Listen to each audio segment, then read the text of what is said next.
And this is the Speakeasy podcast where we talk about the behind the scenes of what it is to be the successfully paid speaker or author, because you are also the entrepreneur. I am your host, Altavis Pelzer, the voice coach, professional speaker, certified life coach, Amazon bestselling author, brand new book out. And, but not only that, guys, I am the founder of the World Voice League. Yes, a community of entrepreneurs and speakers coming together to impact social change. But guess what? We're about to talk about these high ticket sales conversions, because that's what it's about. You know, we always have the conversation of the keynote speaker versus the content speaker. Most people come into the industry wanting to be a keynote speaker and say, I want to get paid $5,000 per event. That's cute. That's cool. But as a content speaker, you get paid a lot more. And there's going to be some sales conversion things that need to happen in the midst. So I'm super excited about my guest today. Hey, Tiffany. Hi, everybody. How are you guys doing? So we are super excited because that is what Tiffany does. She does it for other clients. She does it for herself. But it's all about, you know, there's a strategy to this. You can't just get up there and say, hey, I spoke to you, now buy my stuff. Blink, blink. It doesn't work. I don't care how beat your face is. I don't care how long. I don't care if you got 25 inches in your hair, but it ain't going to work. So you got to understand that there is definitely a strategy to it. And so we're going to dig into that strategy today. So before we even get into the topic, Tiffany, tell them a little bit about yourself and then we'll dive in. Sure. So for those of you who have never heard of me, which none of you probably have, my name is Tiffany Mason. I am what you call a client acquisition manager, and online business owners and coaches hire me to help them take their leads and convert them to sales. So I have a small company called The Conversion Consultants, where we help you guys be able to take your high ticket sales and turn them into money. That part, right? So let's start it off. Let's just go ahead and knock it out the park and start it off. What do you feel as though is the number one sales mistake that speakers are making right now? Well, I think the number one mistake is not asking for help. So I know that there's a craft to speaking, but there's also a skill that goes into being able to sell and being able to sell from the stage. And so I think their biggest mistake is just not asking for help or seeking wise counsel or getting training on how to merge the two together so that they can be successful, you know, from their platform. Definitely. And it's interesting that you say the not asking for help piece, because as speakers, I don't know what is this thing where we come into this thinking, I'm big, I'm bad, I'm bold, I could do it all by myself, like this 2-year-old temper tantrum type mentality. I could do it all by myself. But the reality is that when you come in, that is the best time to get access to all of the resources and all of the information that you need. And that's the time that you want to connect with somebody like Tiffany, simply because when you've been doing it for a while, you kind of get into some bad habits. Mm-hmm. For sure.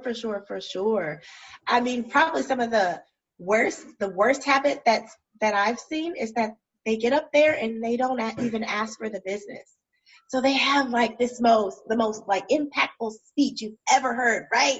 Like you're all like motivated and excited and you're just like waiting for them to, you know, tell you what their offer is and tell you where you can go grab it, right?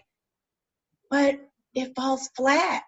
They get so wrapped up in the emotion and the delivery of the speech and what they're talking about that they forget to even make the offer.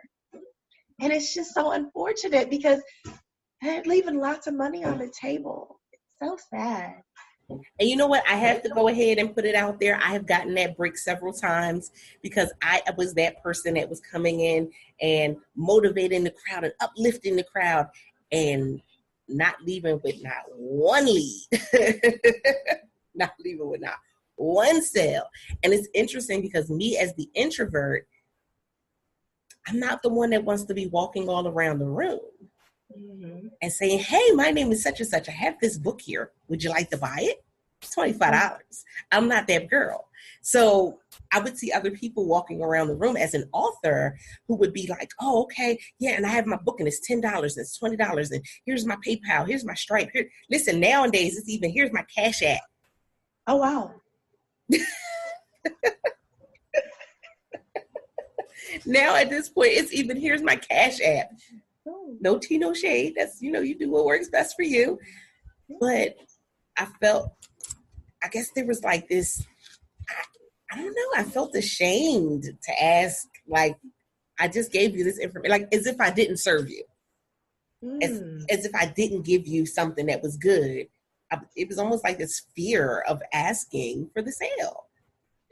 So, I mean, sometimes you have to ask yourself this, like, do you feel worse asking for the sale, or do you feel worse leaving the event with no coins in your pocket? Which one, and it really is just a mindset. It's all about, how you look at it. And if you've done your job from the stage, there's absolutely no reason why you shouldn't have, you should have already earned the permission to ask, right? If you've done your job from the stage. So I think it's just more or less of getting your mindset in order and just getting over that fear, because you have got on that stage, you have done an amazing presentation. You deserve that money. You've earned it, right? You deserve that sale from that book or that product or whatever it is that you're selling. You've done your due diligence. It's yours. Go get it. You better say that. And it's interesting. So the next piece of it is so much right now. We rely so heavily on social media, and we just had a dun dun dun smack in the face with Facebook and Instagram being down. So with that being said, what would you say when you're telling people, okay, listen, it's time for you to convert the sales. It's time for you to get some sales. It's time for you to do it. What would you say would be that next option for them? Okay, social media completely shuts down. There's no Facebook, no Twitter, no Instagram, no nothing. What's going to be that next step for them? Guys, if social media were to disappear, the question is, can you sell in person? Can you sit in front of someone and make an offer? Do you know how to get somebody on the phone and do a discovery call and get them to say yes? Are you great at consultations, which is, selling in person? If you're not, that's the next level. That's the next step you need to take. That is the next skill that you need to perfect. Because let's face it, social media is not always going to be loyal. And you need to have different methods, of being able to gain clients. So very true. Now, this is the other piece, is that we talked about that whole asking for help piece. And so this is what you do. This is who you are, is that literally as a speaker, I can say, Tiffany, this ain't my lane. My lane is on the stage. So then what does that mean? What does that relationship look like for you and a speaker who says, you know what? I've realized this is not my lane. This is not my area of expertise. I'm leaving money on the table. What do I do now? So we would have to get together and just come up with a strategy. How can we perfect your ask from the stage? That's going to be the first thing. And then B, when it comes to, selling off of the stage, like selling, from a live event, we would need to kind of figure out what kind of voice do you want to talk to the people in? Because anybody that I'm going to be working with, I would like to understand the voice of their business and their product and their service. So once we kind of have the ask and we have the voice solidified from the floor, because your voice from the stage and your voice on the floor in person are not always going to be the same. So once we get people don't realize it's not the same kind of thing. So, but once we get those two skills like down, then, you can begin to see an increase in money, because your confidence is you're going to have the right things to say. You're going to know what to say. You're going to know how to ask, and you're going to ask, right? So you're going to make more money. So that's kind of just a little glimpse of what my relationship would look like with the speaker. That speaks volumes. Because I always see people who, again, in that beginning stages, that first 5 years, we're like, oh, we're trying to do it all on our own. We're trying to do all by ourselves. And we forget that, guys, we can't do this by ourselves. We need a team. You have to have a team. And I mean, like my coach always says, learn how to make the main thing the main thing. If you love speaking from stage and delivering a powerful message and inspiring and encouraging people, then you stick to that. You do that. There's nothing wrong with that. But if you know that you need to be monetizing that inspiration and that encouragement that you're spreading throughout that room, then you absolutely need to get someone who specializes in sales, which would be me. I know that's right. And so, okay. So now we're getting somebody on our team that specializes in sales, but we have no idea what that means. We don't know what the jargon is. We don't know how to ask. And we kind of get up on the stage and just completely go blank. What would you say is a key way for us to, at least if we can't do it while we're there on the stage, what's the next best way for us to connect with people? You know, if we, because some people, we all know that public speaking is that number one fear. It's the number one fear. So if I get up there, I give a speech, and then I just completely, everything else is erased from my mind. What one thing that I can remember to do in order for me to be able to go back and connect with those people? So I would say this. It's really important whenever you go to live events to be able to collect potential clients' information. And so that would be one thing that I would say you definitely need to do. So if you're not great at being able to ask from the stage, like if you haven't perfected that yet, then you need to be good at being able to collect the information of your potential clients and prospects that are in that room. Because you can always follow up with them after the event, right? You can always send them an email or call them, which I think is the most important thing to do if you're trying to build rapport with people and get them to buy things from you, is to actually have a live face-to-face conversation. So if you can't sell from the stage, at least be diligent enough to get the information to follow up after. You know, that's an old saying that the fortune is in the follow-up. Follow-up will get your dollars up. Come on. That's what we got to understand. We got to know. And again, when we think about it, when you say that you are a paid speaker, it is not just the organization paying you to speak. There are so many different aspects to being the paid speaker, and that content speaker knows how to do that well. They know how to convert from the stage. They know how to go ahead and get people on that email list so that way they can convert them later on. They know how to do that, and they repeat it time after time after time. It's so interesting, though. We got to understand that they started somewhere, though, right? It wasn't always as easy for them as it may be now. Yeah. It's a strategy. Oh, absolutely. That part. Absolutely. because the strategy of how you would follow up with somebody who buys a piece of gum from you is not the same strategy that you're going to use from somebody that buys your book from you. It's not the same strategy. You're not going to use the same strategy for somebody that uses a book versus somebody who maybe buys a course or a coaching program from you. Not the same. There are some similarities, absolutely, but they're not the exact same strategy. And you need to have those things down pat so that you're not like leaving money on the table. That's like, I love that. I say that phrase a lot, leaving money on the table, because I don't want to tell people that they're not getting it at all. Because at least if you leave it on the table, you have the opportunity to pick it up again. But if you just make people think that they're not getting it at all, it like makes it look like a big fat zero, and then Yeah, that leads to like frustration and oh my goodness, well now I'm never going to have it.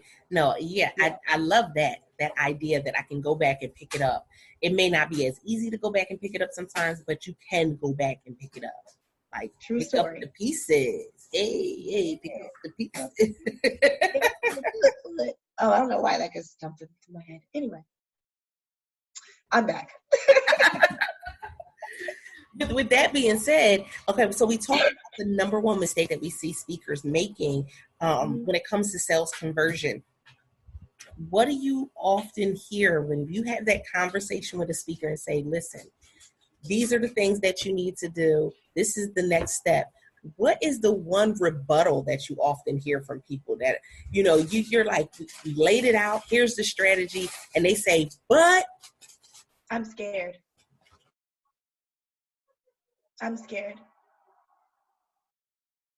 I can eliminate almost if you work with me, I can eliminate every single excuse that you have, right? Knowing what to say, knowing when to say it, knowing who to say it to. And fear is also something that we can overcome together. But fear's the biggest thing, but it's always like the last thing to go. It's always the last excuse to go. People will hold on to that fear of rejection. They don't want to hear people say no. I mean, that's always the last excuse to go. And it's always the first one that comes out. Man, that fear will put a chokehold on your dollars and cents. Man, oh man, it will put a chokehold on your dollars and cents. So I know many of our audience have dealt with that fear, are still dealing with that fear. And we have to understand that with every level that we go up, that fear is going to be there. It's just going to be masked as something else. Why? Because guess what? Every level is different. We've never done it before. What's that saying? Every level has its own devil or something like that, right? And that's very true. I mean, as you're growing, you're going to have to do things that you've never done before. And it's going to be a little scary. It might be a little intimidating. But if you just push past that fear and do it anyway, oh my goodness, the reward is so great. It can be so sweet. Just push past. Now, what would you say to that person that's just getting started? This is their first year and they're saying, you know what? I want to jump out the gate. I want to go ahead and convert some people at $10,000, $25,000, and they're just like ready to go, gung ho. What would you say to them? I would tell them to go to bit.ly/save your sales 39. Jump into our course that we have going on that's going to be starting soon to help you perfect those sales skills so that you can start converting your high ticket clients. That's so very true. Again, it's all about the strategy. And so Terrell put in the comments, new levels, new devils. He said, yes, we have to get the no's in order to get to the yes. So very true. Valerie said, is the problem with asking that we don't really believe we are worth it? Oh my gosh. So Valerie, let me tell you, when you are selling, specifically when you're offering high ticket products, you have to believe in yourself. That's the biggest thing. That's the thing that causes fear is people don't believe in themselves. That's one of them. But you have to believe in your product or service. And I will not work with a speaker or a coach or anybody who I feel is not actually sincere or passionate about what they do or what they're saying or what they're offering, right? Because you don't really, I can work with anybody that I want, right? I can work with all kinds of people, make all kinds of money, all kinds of revenue. But the bottom line is I'm not interested in working with people who don't really believe in what they're selling. Because in order for me to help you, I need to believe in what you're selling, right? It's just a code of ethics that I go by. There probably are people out there who will help people who don't necessarily believe in help them. But I don't do that. I believe because one of the foundations of selling is you have to believe that you're solving a problem for somebody. And if your product or service isn't solving a problem, then why even ask anybody to use it? I wouldn't sell anything that I didn't believe in. That was an ouch. I hope y'all felt that brick. I hope y'all had your helmet on as you're listening to this replay. I hope you had it on because that was definitely a brick? Why would you want to sell something that you're not really invested in? But not only, I think a lot of times, especially as speakers and authors, when we come into the industry, we're so excited that we want to copy what we see other people doing. Yeah, that part. So I think, and I think online is worse, right? Because you can scroll and you see people saying, oh, I made $5,000 doing this, or oh, I made $10,000 doing this, or oh, I booked a 6-figure client, or whatever. And people will think that that's their cue to jump over to the other patch of grass. But I know we've all heard that saying that says the grass is not greener on the other side. It's really not. It's just spray paint, y'all. Okay. So before you start jumping, from product to service or from offer to offer based on what you see, other people so-called doing or selling, make sure you know that their grass is real. Make sure you know that it wasn't just freshly laid yesterday and it ain't got no roots to it. Make sure you do your research before you start offering things. Don't just offer things because you think or believe that they make money. You have to know for a fact that somebody needs it and that it can be monetized. So we have a question in the comments, the studio audience. Hey guys. Carissa Littlejohn says, does the class cover asking for sale outside of when you are at a speaking engagement? So we were talking about that in the title, is that you're asking for a sale through your email. You're asking for a sale when you go live. You're asking for a sale when you're at a live event. And so they're wanting to know, does your class cover those things? So yes. So the class that I just gave you guys the link for, that is a course that is specifically for going over more in depth of what I call the 7 sins of sales. So what Carissa is asking for is actually a master class that I have coming up that will cover how to ask for the sale, online, in a DM, in an email, on the phone, during a consultation, how to ask for a referral properly. That's a masterclass, Carissa, that I have coming up. And it's going to be about a 16-week masterclass. So we're going to go all the way in depth. And we're going to be customizing all of our techniques to your specific business. So if that's something that you're interested in, you can certainly inbox me. Let me know you're interested in, and I will get you the information for the masterclass because it's not even available yet. Most definitely. And so they were talking about speaker proposals where we weren't specifically talking about speaker proposals in this particular episode. We were talking more about sales, meaning that you're going and you're actually converting people when you're in front of them. You're converting your attendees, the viewers, your listeners, and that's what it's all about. One of the key things that I tell people that they miss out on is that, listen, this is a platform. A podcast is a platform, and it's definitely a platform for you to be able to get in front of your target audience. So guess what? The same way that you go on a stage and you're able to do a sell or you're able to get people on your email list is the same way that you're able to go onto a podcast and do the same things. The platform is amazing, but people don't realize it. They don't understand it. So this weekend, I said, you know what? You guys are awesome. The speakers this weekend were amazing, phenomenal. And Tiffany was one of the speakers in Atlanta this weekend. I said, I want to open up my platform for you guys and give you guys the opportunity to get in front of my audience. And the Speak Easy podcast audience, they love me. I love you. You're like the best. You're like thebest.com.org.net.gov. You're the best. Seriously. And Carissa says she struggles with asking for the sale in person. Listen, she said she hates sounding salesy. And that's the thing. I am somebody who has 15 years of sales experience. When I tell you, I hate sales. Believe me, I had to add someone to the sales team because I was just like, I can't keep leaving money on the table because there's people that want to be in my products and services. But me personally, I don't. But I had to learn what was going to work best for me. That's number one. And then number two, listen, I got to be consistent. Because whatever I'm selling, it got to be consistent with whatever's going on in the brand. It got to be consistent with whatever's going on, whatever class I have coming up. All of that needs to be consistent. Have you ever seen somebody come up to you and they say, I want your services, and they go up and they talk about one thing, and then the class they doing is for something totally different. And it's like, wait, here's the disconnect there. Yeah. I'll tell you this. People often will, what I call like the whole bandwagon jumping thing.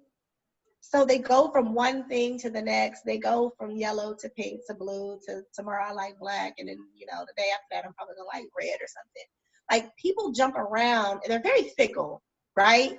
Even when it comes to their business. And that's typically why you'll see like products and services that kind of don't go together, because they're not really sure about who they're marketing to or what they're marketing or selling.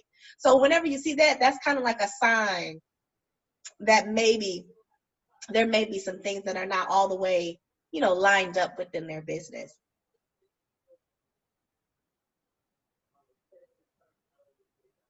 So very true. I'm looking at the audience, and Patricia said, I believe you should sell yourself and your story first. It took me 2 years to write and begin selling ebooks, and 3 years before my first weekend retreat. So yeah, it does take some time. We do have some people that want to just kind of jump in, and they're just like, I want to go gung-ho, let's go. Some people, they just can't do it that quickly. They do need some time. They need some practice. So I have a question for Patricia, right? She said that, I believe you should sell yourself and your story first. I'm going to disagree with you. I'm going to disagree with you from the standpoint of when you are, like when you're talking to somebody on the phone or when you're doing consultation with someone.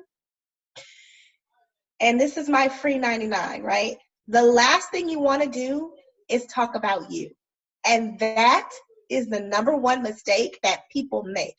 So bottom line is, right, people who are purchasing things, especially like high ticket products, they don't really care about, where you've worked at or what awards you have on your wall, or, they don't really care about those kinds of accolades. They want to know, like, can your product or service actually help me? What's a benefit of me purchasing your product or service? And how long is it going to take for your product or service to help me? They really don't care about your story. They don't care about, they really don't. People are very selfish, especially when it comes to high ticket product conversion.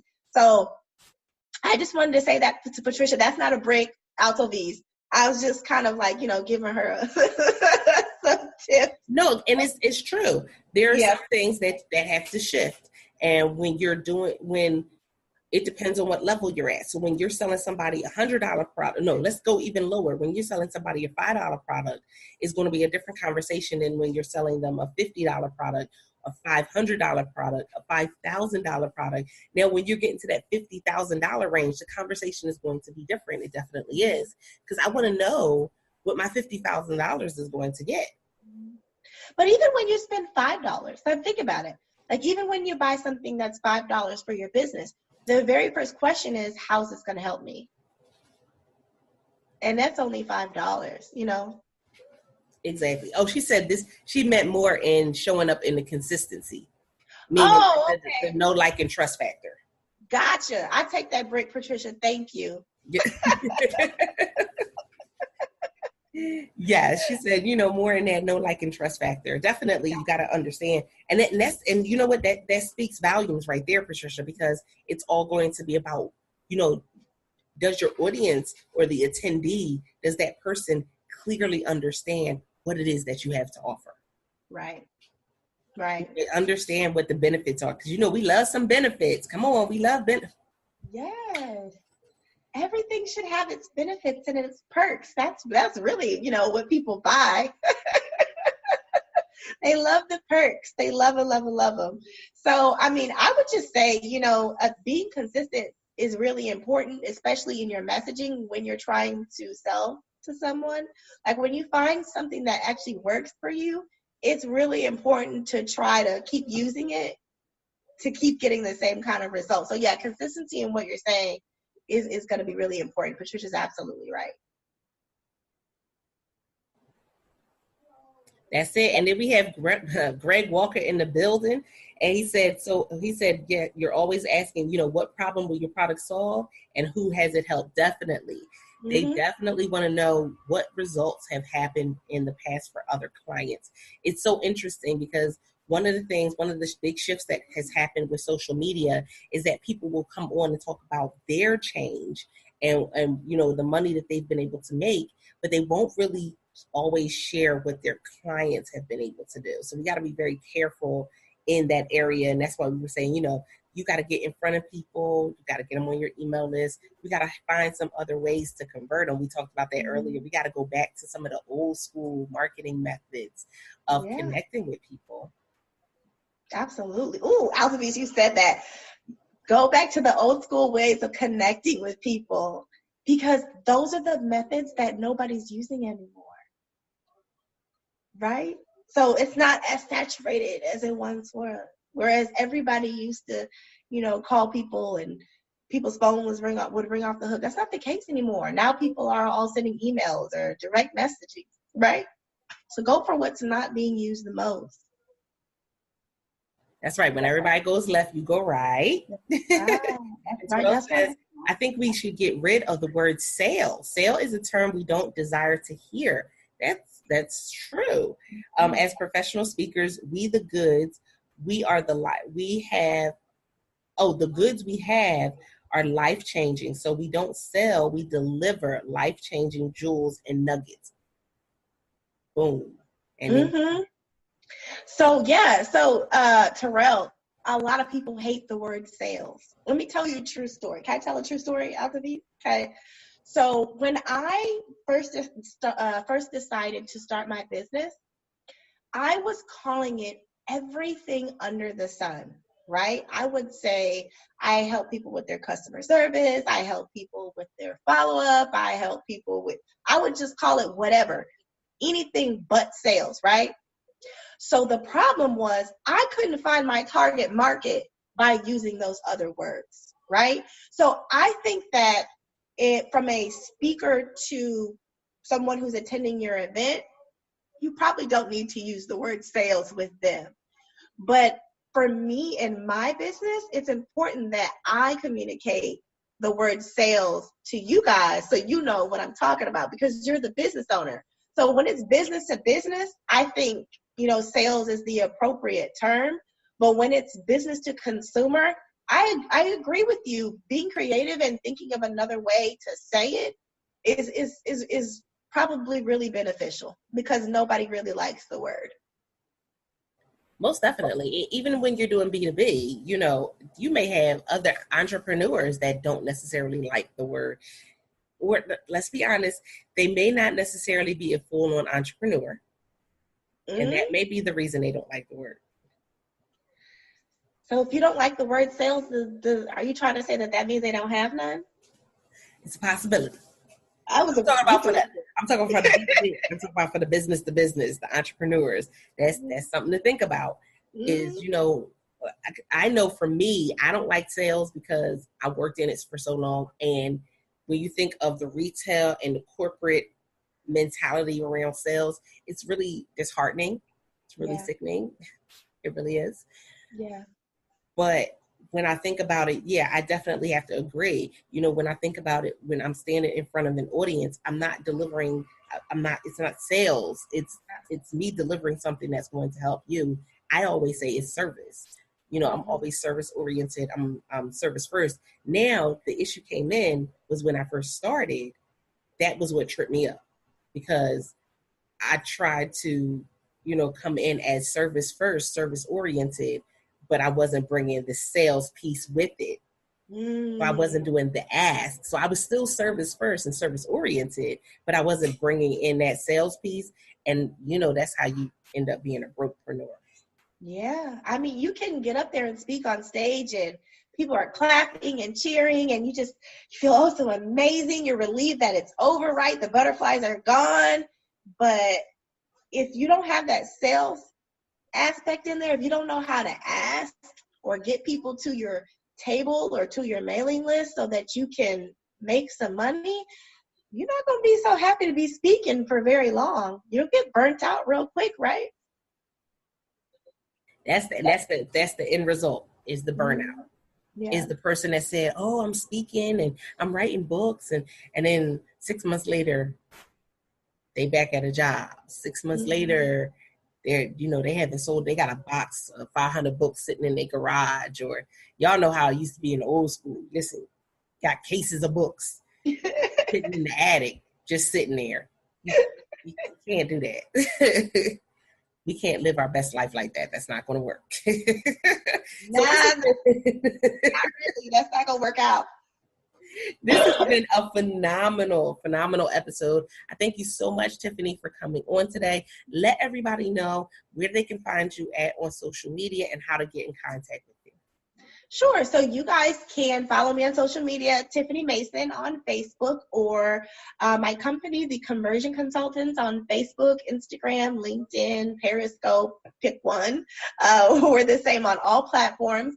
Or you can always just jump into my Facebook Messenger, send me a direct message, or you can always call our office at 346-360-3079. But if you're really serious about being able to, perfect your sales skills and make some more money, we do have a free webinar coming up tomorrow evening at 7 p.m. Altovise is free to your audience. They can go to bit.ly/sales, SALES, SINS, SINS 19. So sales since 19, register for the free webinar for your group, Altovise. We'll be having a conversation of the 7 biggest mistakes that online business owners make and why they're not making the money they should be in their business. I am so excited. Guys, listen, when it comes to you being the speaker, sales conversion is a very big part of it. Some of you may be comfortable in just being the keynote speaker, and that's okay. But understand that you are leaving money on the table when you're not that content speaker and learning how to do that sales conversion, or having someone on your team that can do that sales conversion for you. Guys, listen, mind blown. Some of you will have to go back and listen to this episode a few times, and that is a-okay with me. I am excited, but also I want to bring you on as a speaker or as an author. Come on in, bit.ly/Speakeasy Podcast is how you join in. Guess what? Listen, there's some opportunities, but they fill up really quickly, guys. And not only that, I would love to hear how this episode really affected you. Go on over and leave us a review over on iTunes by going to bit.ly/Speakeasy Podcast Show, all lowercase. I am your host, Altovise Pelzer, the voice coach, professional speaker, certified life coach, Amazon bestselling host, best-selling author and podcaster, that part, and founder of the World Voice League, guys. So until next time, again, I appreciate you, because without the Speakeasy Podcast studio audience, there would be no Speakeasy Podcast. So we see you at the next episode, guys. You guys have a great one, and don't forget to press it out. See ya.